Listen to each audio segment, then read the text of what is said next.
তোমার জীবন, তোমার সুখ, তোমার দুঃখ সবটাই তোমার। তাই তোমার ভালো লাগাটা তোমাকেই বেছে নিতে হবে। কিসে তুমি খুশি থাকবে, কিভাবে তোমার মুড ভালো থাকবে, সবটাই তোমার উপর ডিপেন্ডেন্ট। জীবনে একা এসেছো তো, জীবনে চলাটাও তোমায় একাই শিখতে হবে। জীবন চলার পথে অনেকে আসবে, আবার অনেকে চলে যাবে। শেষ মুহূর্ত পর্যন্ত যে তোমার হাতটা ধরে থাকবে, তোমার অসময়ে তোমার পাশে থাকবে, তার হাতটা তুমি কখনো ছেড়ে দিও না। ঠিক সেরকম সকালবেলা কিসমিসের জল খাওয়াটাও তুমি ছেড়ে দেবে না। কিসমিসের জল খেলে তুমি যেরকম ভালো থাকবে, ঠিক তোমার সাথে সাথে তোমার স্কিনটাও অনেক গ্লো করবে। ব্রেকফাস্ট করে এবার বেরিয়ে পড়লাম একটু বাজারে, কারণ অনেক বাজার করার বাকি আছে, রান্নাও করতে হবে আমাকে নিজেকেই।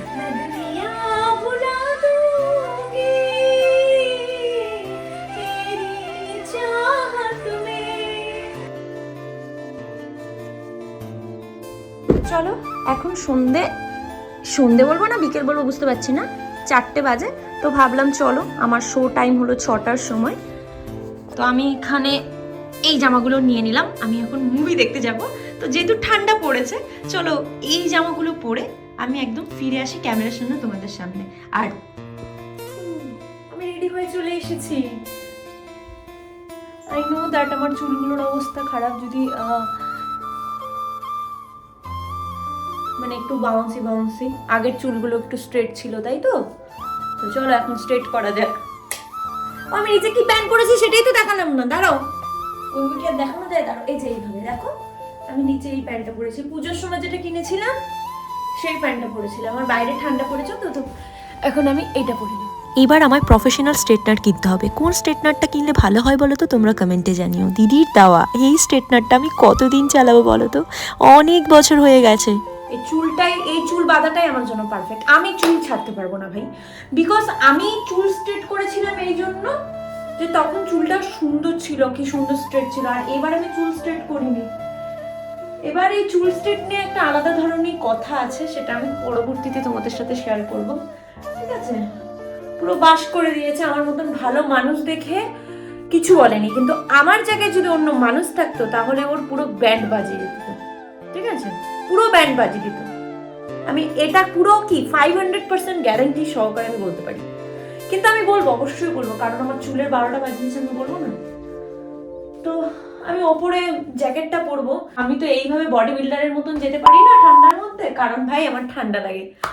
মুভি দেখতে আমার বরাবরই ভালো লাগে, তার মধ্যে চলে এসেছে একটা ট্রেন্ডিং মুভি। তোমরা কি মুভিটা দেখেছো? যদি না দেখে থাকো দেখতে পারো, আমি কোনো প্রমোশন করছি না, পার্সোনাল বলতে পারো, রিভিউ দিচ্ছি। সনম তেরি কসমের পর এই মুভিটা আমার সেকেন্ড টাইম হার্ট টাচ করলো। শুধুমাত্র লাভ করে একটা মানুষ কোথা থেকে কোথায় যেতে পারে জেদের বসে, এই মুভিটা না দেখলে তোমরা হয়তো বুঝতেই পারবে না। এবার আমি একটা রিস্ক নিতে চলেছি। রিস্কটা কি বলতো? রিস্কটা হলো এই প্রথমবার আমি সিনেমা হলে খাবার নিয়ে ঢুকতে চলেছি। দেখো, আমি পপকর্ন খাই না, বিকজ এই পপকর্নগুলো প্রচুর আনহেলদি হয়। আমি স্টাডি করে তবেই বলছি, দ্যাটস ওয়াই আমি ধরো ওই মটর, একটু ছোলা, এই সবগুলো নিয়ে যাচ্ছি, কিন্তু অনেকটা ভয়ে ভয়ে। কিভাবে নিয়ে যাচ্ছি বলো তো? আমি ভাবছি যে ব্যাগে তো আমি রাখবো না, ব্যাগে রাখলে ব্যাগ চেকিং হয়, তো আমি প্যান্টের পকেটে নিয়ে নিচ্ছি। এই ছোলাগুলো খুব ভালো, এই ছোলাগুলো যখন কাঁচা অবস্থায় খাওয়া হয় সেটা আরো হেলদি। হ্যাঁ, ভিডিও শুরুতে যেটা বলছিলাম যে নিজের ভালো লাগা, নিজের ভালোবাসাটাকেই নিজেকে গুরুত্ব দিতে হবে এবং নিজেকে খুঁজে বার করতে হবে যে তুমি কোন কিছুতে, মানে কোন জিনিসটা করলে তোমার মুডটা ভালো হয়।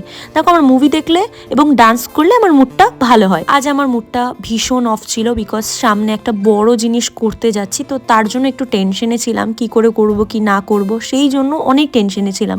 তো ভাবলাম না, এই টেনশনটাকে কাটিয়ে ওঠার জন্য একমাত্র আমি মুভি হলে যদি যাই তবেই আমার টেনশনটা কেটে উঠবে। এত ছোট বয়সে এত বড় ডিসিশন আমি নিতে চলেছি। আই ডোন্ট নো আমি ঠিক করছি কি না করছি, কতটা দায়িত্ব নিতে পারবো, কতটা কর্তব্য নিতে পারবো, সম্পূর্ণটাই তোমাদের সাথে শেয়ার করব তোমরা যদি আমার ভিডিও দেখো। তো এখন কিছু বলবো না, বললে আমার হয় না।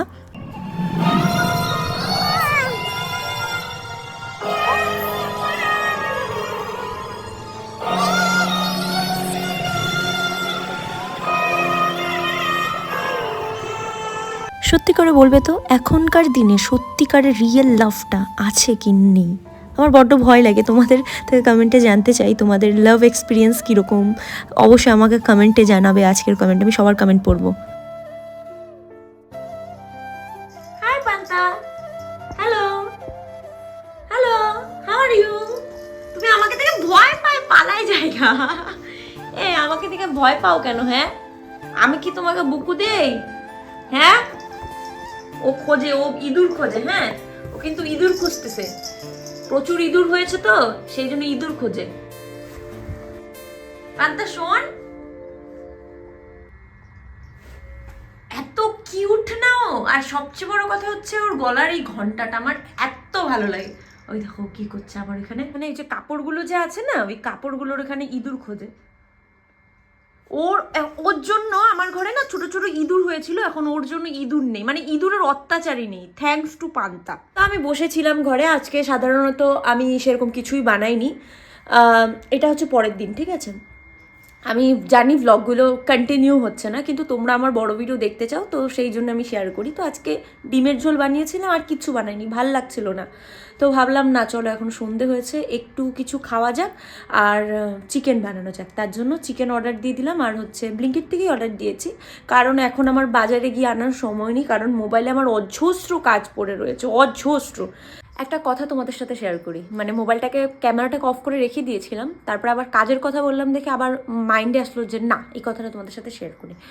অনেকে ভাববে যে হ্যাঁ ডোনাদি ঘরে বসে কি কাজ করে, আসলে কি বলতো 3 বছর ধরে এই কন্টেন্ট ক্রিয়েশনের জার্নিতে রয়েছি। হ্যাঁ আমি অনেক বড় কন্টেন্ট ক্রিয়েটার নই, কিন্তু সেন্স কিন্তু ভালোই রয়েছে ঠাকুরের আশীর্বাদে। তো এই কন্টেন্ট ক্রিয়েশনের জার্নিটাকে কাজে লাগিয়ে ছোটো মোটো বিজনেস করি, সো সেই কাজটাকেই চালাচ্ছি। যারা আমার সাথে কাজ করছে, যে এই সব বড় বড় ইনফ্লুয়েন্সাররা কাজ করছে, তারা জানে আমি কি করি। তো সেটার জন্য আবার কাজ আছে, সামনে বড় প্রজেক্ট আসছে বন্ধুরা, তোমাদের চোখে না ধা লেগে যাবে যখন আমার এই প্রজেক্টটা আসবে, প্লাস আমার শুটিংয়ের সমস্ত কিছু হবে।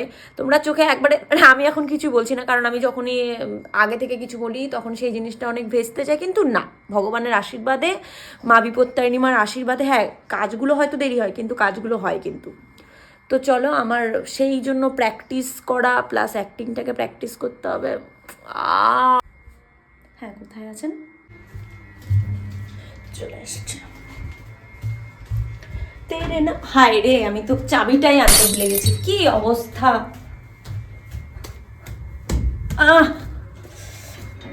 তোমরা আমায় অনেকে বলেছো ডোনাদি তুমি কি একা থাকো নাকি। হ্যাঁ অফকোর্স আমি একা থাকি, আমার ভিডিওগুলো দেখে তোমরা বুঝতে পারো না, কিন্তু বড্ড একা লাগে জানো তো। অনেক সময় যখন মনে হয় যে আমি বড্ড একা, কেউ থাকলে হয়তো আমি কথা বলতে পারতাম, আবার অনেক সময় মনে হয় যে না একা থাকছি বলে হয়তো এত কিছু করতে পারছি। তো চলো ব্লিঙ্কিটের মানুষ চলে এসছে, এবার আমি নিয়ে যাচ্ছি। এবার আজকে আমি চিকেন বানাবো, আর আজকে যেগুলো আমি বললাম সবাই কিন্তু কমেন্টে জানাবে, আমি সবার কমেন্ট পড়বো। চলো চলে এসছে, এবার বানানো যাক চিকেন। আমি অ্যাকচুয়ালি ঘরোয়া পদ্ধতিতে চিকেন বানাবো। ব্লিঙ্কিট হওয়াতে খুবই সুবিধা, আমি এখানে কোনো প্রমোশন করছি না, কারণ ব্লিঙ্কিট আমাকে টাকা দেবে না, না এমনি বলছি।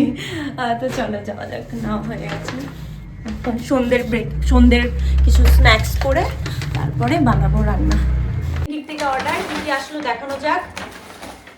ধনেপাতা অর্ডার দিয়েছিলাম, বিকজ আমি ধনেপাতা দিয়ে চিকেন খেতে আমার ভীষণ ভালো লাগে। দেখি দুধ চলে এসছে, সকালের জন্য লাগবে, আর হচ্ছে চিকেন, এই তো 400 গ্রাম চিকেন, ঠিক আছে। চটপটা খেতে ইচ্ছে করে এই জন্য। আমি জানি চিপস খাওয়া যায় না, চিপস খুবই আনহেলদি, প্লিজ বকো না, আমি তোমাদেরকেই জ্ঞান দেই ভিডিওতে আর তোমাদেরকে বলি।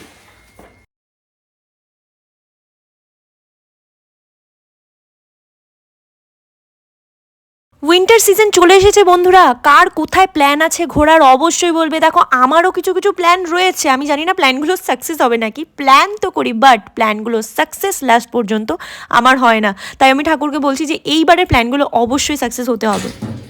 দেখো নিজের হাতে চিকেন বানাতে ভালোই লাগে কিন্তু, বলো পাতলা পাতলা ঝোল, বড় বড় আলু। এখানে আমি চিকেনটাকে ধুয়ে নিয়েছি ভালো করে, আমি ম্যারিনেট করবো খুব সামান্য জিনিস দিয়ে। আজকে আমি ওইভাবে একবারে রেসিপি ফলো করবো না যে দই দিয়ে এই দিয়ে ওই দিয়ে ম্যারিনেট করা, আমি সেটা রেসিপি ফলো করবো না, একদম সিম্পল সা বানাবো।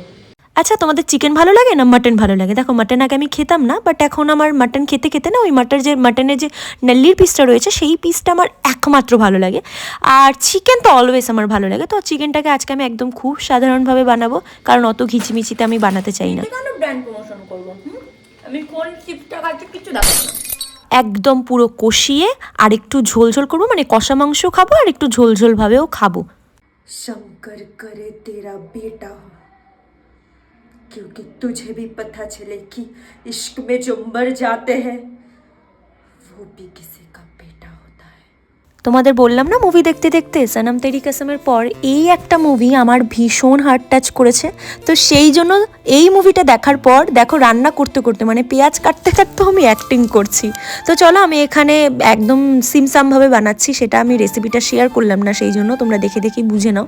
লাস্ট একটা কথাই বলবো, জীবনটা আমাদের অনেক ছোট জানো তো, এই ছোট্ট একটা জীবনে আমাদের অনেক কিছু করতে হবে যাতে আমরা মরার পর আমাদের কোনো আফসোস না থাকে যে এই জীবনে আমি এটা করিনি ওটা করিনি। তার সাথে সাথে এই কিছু করার জন্য এই ব্যস্ততম লাইফে নিজেকে ভালো রাখাটা না অনেকে ভুলে যায়।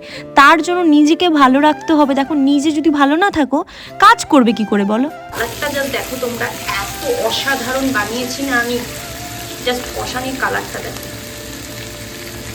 জীবনে ভালো থাকার জন্য আরেকটা পদ্ধতি হলো লোকে কি বলছে সেটা ছেড়ে দাও, কারণ ভালো ব্র্যান্ডকে নিয়েই মানুষ চর্চা করে। তুমি একটা ব্র্যান্ড, সেই জন্য তোমাকে নিয়ে চর্চা করছে। আজকের মতন ভিডিওটা এখানেই শেষ করছি। ভালো থেকো, সুস্থ থেকো, বাই বাই।